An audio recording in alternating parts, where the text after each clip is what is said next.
Il y a quelque chose qui se passe en toi en ce moment, quelque chose que tu ne sais pas tout à fait nommer, mais que tu ressens, comme une pression sourde dans la poitrine, comme une fatigue qui ne part pas même après le sommeil, comme une distance entre qui tu es et qui tu sais que tu pourrais être.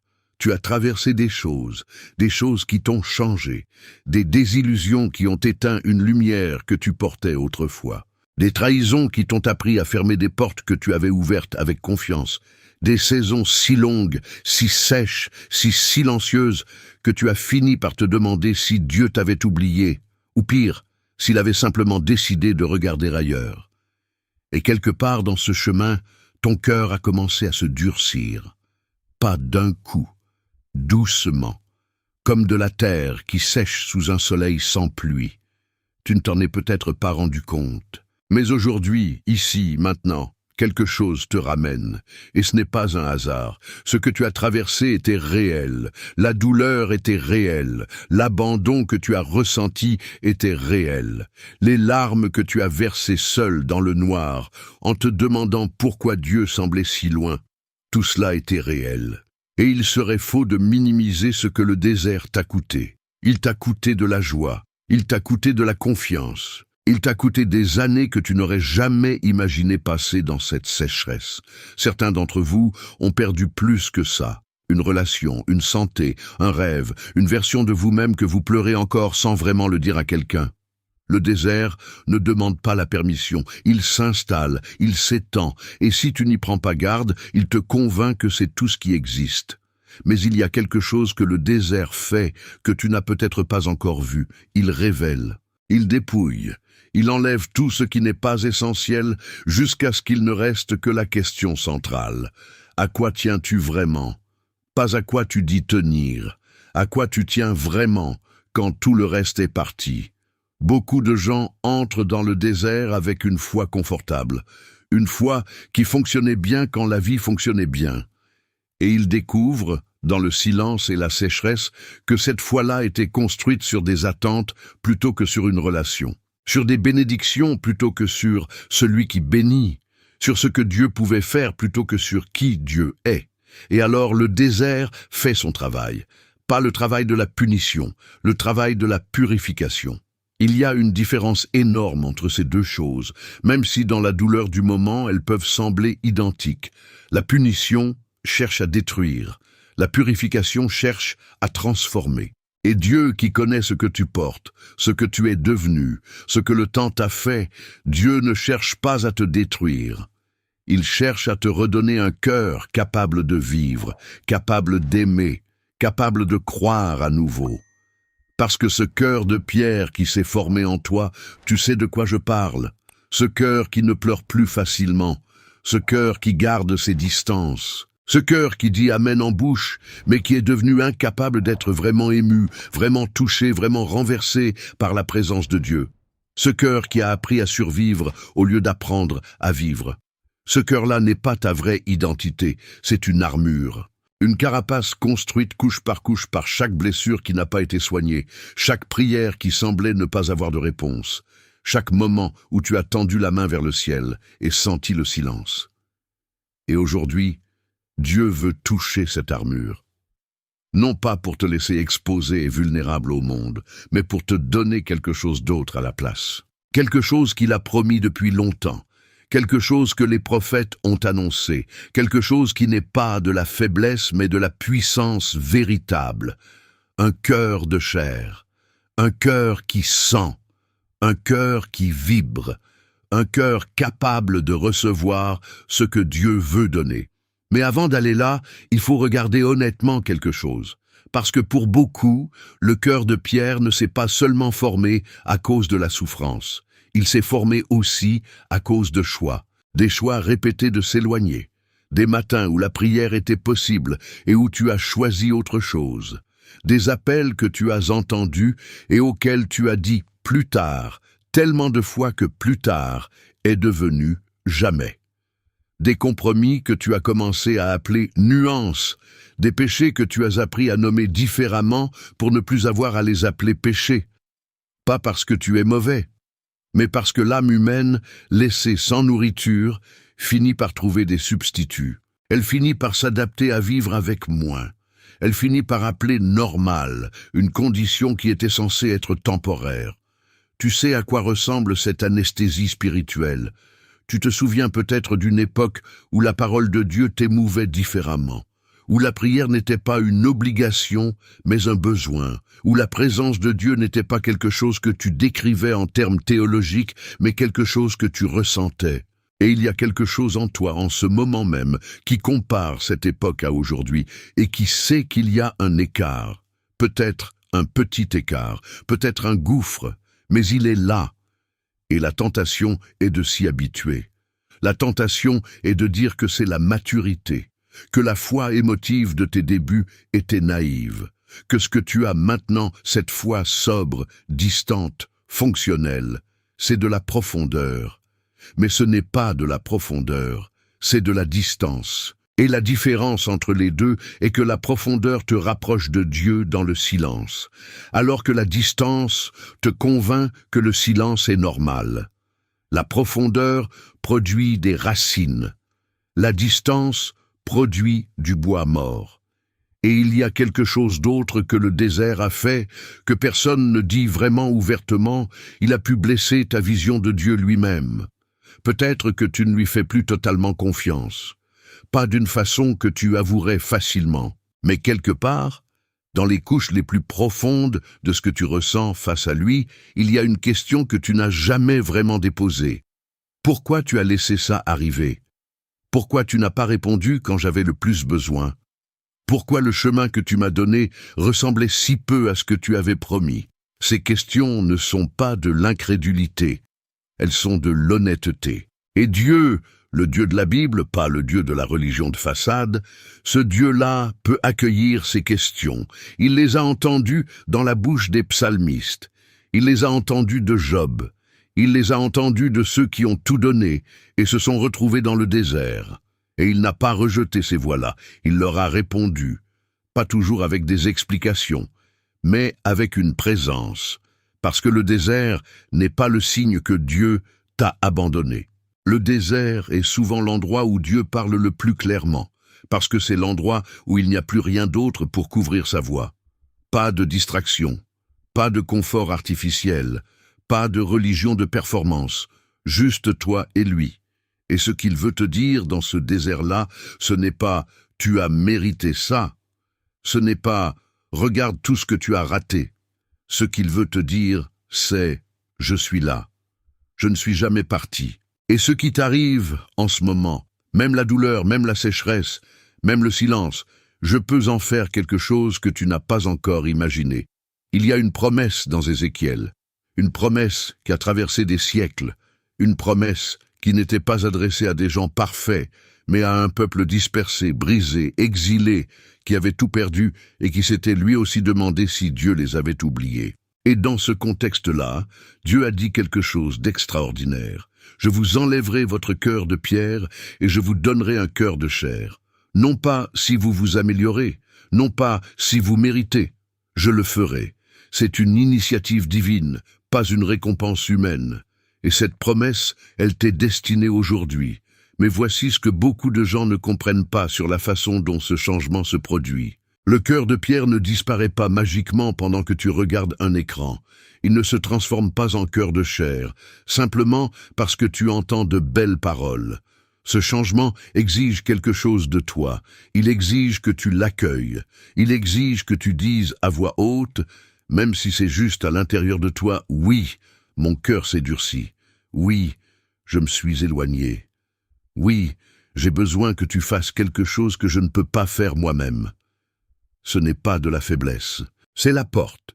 Et c'est souvent la porte la plus difficile à franchir parce qu'elle oblige à admettre ce qu'on préférait taire, parce qu'il y a des choses que tu portes depuis longtemps. Pas seulement de la souffrance, mais de la honte. Des choses qui se sont passées, des choses que tu as faites ou que tu n'as pas faites, des moments où tu savais exactement ce que tu devais choisir et où tu as choisi autrement. Et cette honte-là, au lieu d'être amenée à Dieu pour être traitée, a été enfouie, couverte par le temps, par l'activité, par des couches successives de normalisation. Tu t'es dit que ça faisait partie du passé, que tu avais changé, que ce n'était plus vraiment un sujet. Mais la honte enfouie ne guérit pas d'elle-même, elle fermente. Elle crée une distance intérieure entre qui tu es et qui tu essaies de paraître. Et cette distance finit par épuiser, parce que maintenir deux versions de soi-même en même temps est l'une des choses les plus coûteuses en énergie que l'âme humaine puisse faire. Et il y a quelqu'un en ce moment qui comprend exactement de quoi je parle. Tu as appris à fonctionner dans cet écart. Tu as appris à prier avec des mots qui ne reflètent pas ton état intérieur. Tu as appris à louer dans les réunions et à revenir chez toi aussi vide qu'avant. Tu as appris à parler de Dieu aux autres d'une façon qui ne correspond plus à ce que tu vis avec lui en privé. Et une partie de toi s'est résignée à l'idée que c'est peut-être tout ce qu'il y a, que le feu d'avant était juvénile, que cette tiédeur-là, c'est la réalité adulte de la foi. Non, ce n'est pas la réalité adulte de la foi. C'est l'état d'une âme qui a survécu, mais qui n'a pas encore été restaurée. Et il y a une différence énorme entre les deux. Survivre, c'est continuer à fonctionner malgré la blessure. Être restauré, c'est que la blessure soit réellement soignée. Pas masquée, pas compensée, pas contournée. Soignée. Et Dieu n'est pas dans le métier de t'aider à mieux survivre. Il est dans le métier de te redonner la vie, pas une vie améliorée, pas une version plus stable de la même sécheresse. La vie, cette vie abondante dont Jésus a parlé, pas comme une promesse théologique abstraite, mais comme une réalité qui devait se vivre. Mais cette restauration ne peut pas commencer tant que tu n'as pas nommé ce qui doit être nommé. Et il faut du courage pour faire ça. Il faut le courage de ne plus appeler ta distance sagesse, ne plus appeler ton endurcissement maturité, ne plus appeler ton absence de feu stabilité émotionnelle. Il faut le courage de regarder dans les yeux cette vérité. Je me suis habitué à vivre loin, et je ne veux plus de cette vie-là, parce que le désert n'était pas censé être ta résidence permanente. C'était un passage, douloureux, oui, long, peut-être plus que tu ne l'aurais voulu, mais un passage. Et si tu es encore dans le désert en ce moment, ou si tu viens d'en sortir, mais que tu portes encore la sécheresse à l'intérieur, il y a quelque chose que Dieu veut faire que tu n'as pas encore reçu. Parce que le désert a un but. Il a toujours un but.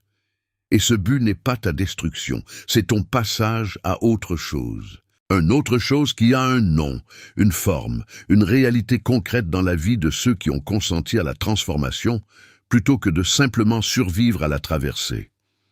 Et tu es à ce carrefour en ce moment. Ce moment précis. Ce n'est pas un hasard que tu sois là. Ce n'est pas une coïncidence que quelque chose en toi ait résonné depuis le début. Et la question qui se pose maintenant n'est pas théologique. Elle est personnelle. Elle est intime. Elle est « Est-ce que tu veux que ça change ?» Pas « Est-ce que tu veux que ta vie aille mieux ?» Tout le monde veut ça. Est-ce que tu veux que toi, tu changes? Est-ce que tu es prêt à laisser Dieu toucher les parties de toi que tu as apprises à protéger? Les parties blessées, les parties honteuses, les parties endeuillées, les parties durcies. Est-ce que tu es prêt à dire « prends tout » parce que c'est là que l'échange se fait. Pas dans la performance religieuse, pas dans la résolution de mieux faire. Dans l'ouverture réelle, vulnérable, honnête, ce moment où tu arrêtes de gérer ton rapport à Dieu et où tu te laisses simplement rencontrer par lui. Et cette rencontre-là, elle peut se produire maintenant. Pas après que tu aies réglé ce qui doit être réglé. Maintenant, dans l'état où tu es, avec tout ce que tu portes. Il y a quelque chose que Dieu voit, que tu ne vois peut-être pas encore sur toi-même. Il voit ce que tu étais avant que le désert ne te façonne. Il voit ce que tu es capable de devenir après. Il voit la version de toi qui a traversé tout ça et qui est ressortie non pas indemne, mais transformée. Non pas sans cicatrices, mais avec des cicatrices qui racontent une histoire de résurrection et non pas de défaite. Il voit le cœur de chair là où toi tu ne vois encore que de la pierre. Et il dit aujourd'hui, avec une clarté qui dépasse les mots, « Je peux faire ça. Laisse-moi faire ça. » Il y a des moments dans une vie où tout bascule. Pas parce que les circonstances ont changé, mais parce que quelque chose à l'intérieur a finalement dit oui. Un oui qui coûte quelque chose. Un oui qui exige qu'on lâche le contrôle. Un oui qui reconnaît que tout ce qu'on a essayé de gérer seul n'a pas fonctionné, que toute l'armure qu'on a construite n'a pas guéri la blessure en dessous, que tous les « je vais mieux » qu'on a prononcés n'ont pas remplacé la transformation que Dieu seul peut opérer. Et peut-être que tu es à ce moment-là maintenant. Peut-être que quelque chose s'est fissuré en toi en écoutant ces mots. Ce n'est pas de la faiblesse, c'est le début. Il est temps de prier. Non pas parce que tu as tout réglé, non pas parce que tu te sens digne, non pas parce que tu as la foi parfaite, mais parce que tu es là et qu'il est là, et que la distance entre vous deux n'a jamais été aussi petite qu'en ce moment. Alors parle-lui, avec tout ce que tu portes, avec toute l'honnêteté que tu as en toi.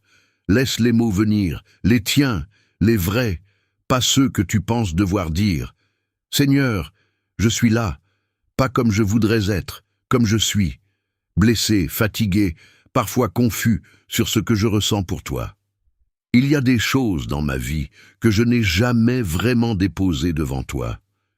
Des douleurs que j'ai portées seul parce que je ne savais pas comment faire autrement.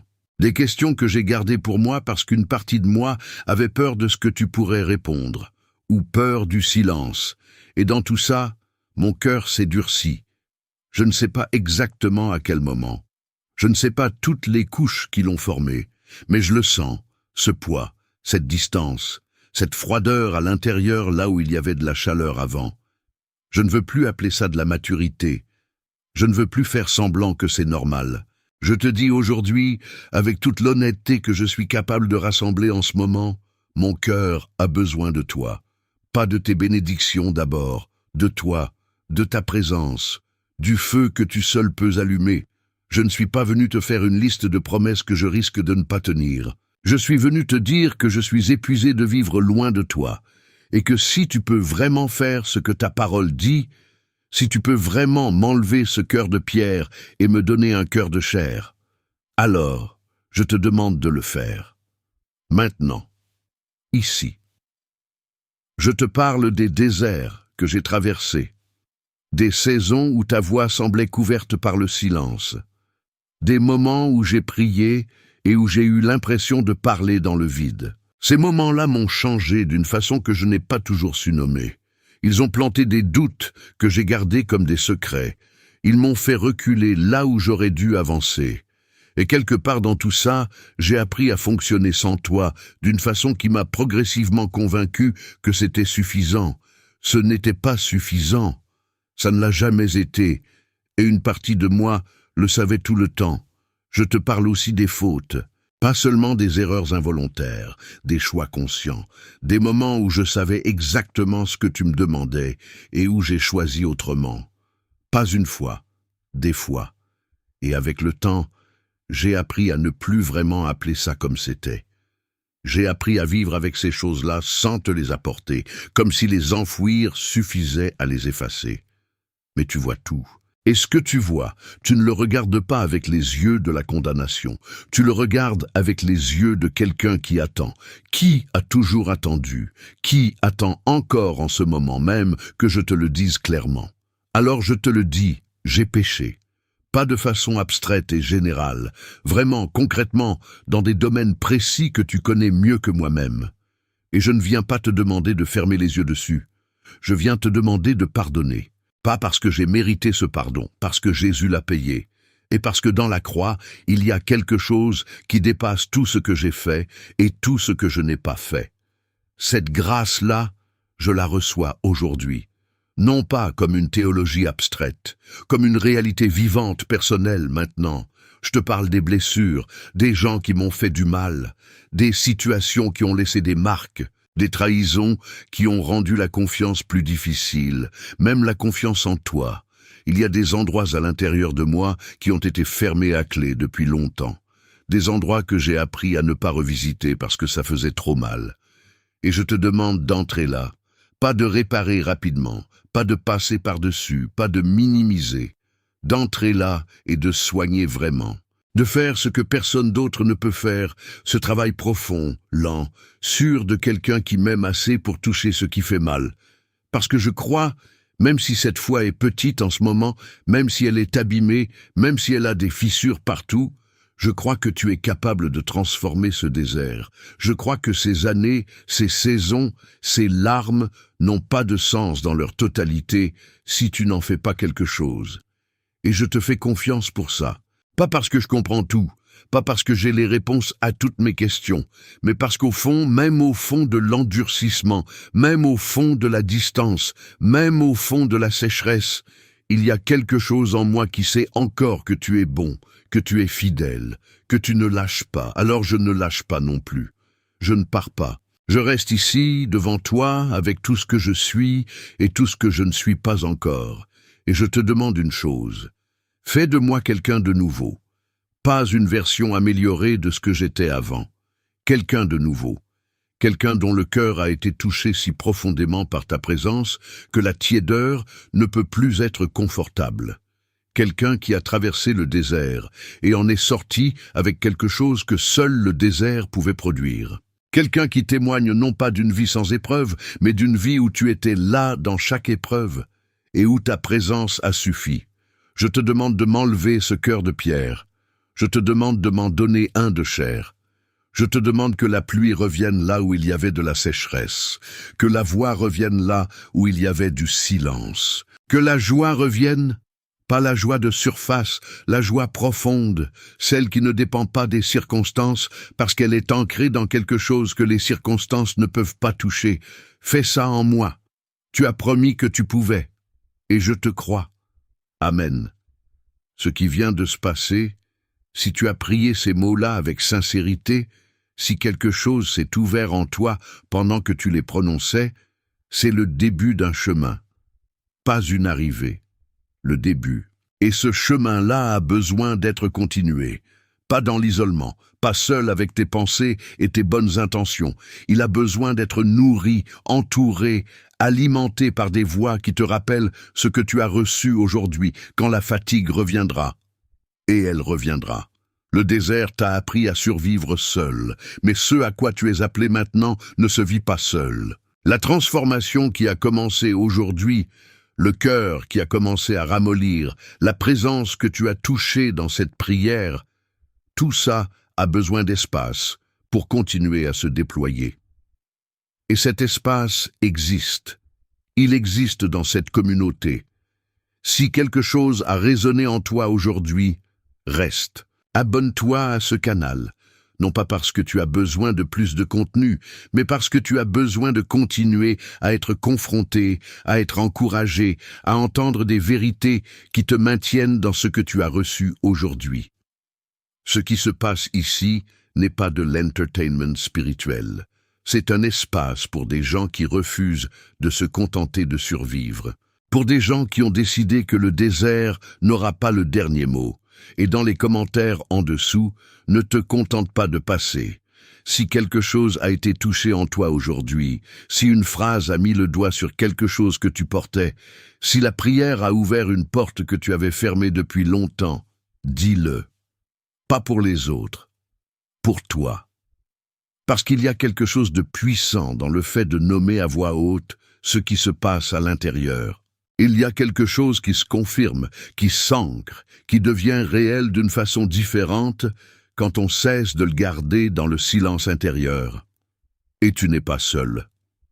En ce moment, des personnes qui ont regardé ce même contenu traversent les mêmes questions, portent les mêmes douleurs, sortent du même désert. Certains viennent de traverser exactement ce que tu as traversé.